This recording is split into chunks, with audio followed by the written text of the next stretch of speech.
Sulm me thik në Conegliano, viktim një ushtar amerikan, autori një shqiptar. Një sulm me thik i ndodhur natën mes së shtunës 27 dhe së dielës 28 dhjetor në Conegliano, Itali, tronditi zonën përreth një lokali natë, viktime e agresionit mbeti një ushtar amerikan 28 vjeçar i stacionuar në bazën e Shtetit të Bashkuar në Vicenza, i cili ndodhi në shoqërinë e një gruaje 37 vjeçare. Ngjarja ndodhi rreth orës 3 të mëngjesit jashtë lokalit Club Vibes, ku çifti u përfshi në një debat me një grup të rinj nga Evropa Lindore të njohur të gruas. Diskutimi përshkallëzohet me dhunë dhe ushtari goditet me thik në park. Banorët njoftuan shërbimet e emergjencës pas ulurimave të gruas dhe të dy personat u dërguan në spitalin e Coneglianos. Plagosja e ushtarit rezultoi si përfaqësore dhe jo kërcënuese për jetën.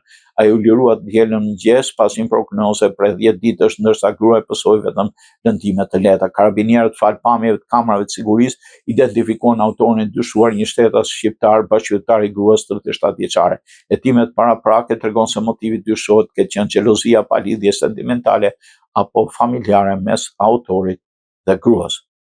Drejtuesit e Club Vibes theksuan se ngjarja ndodhi në rrugë publike dhe personat e përfshirë nuk kishin lidhje me klubin.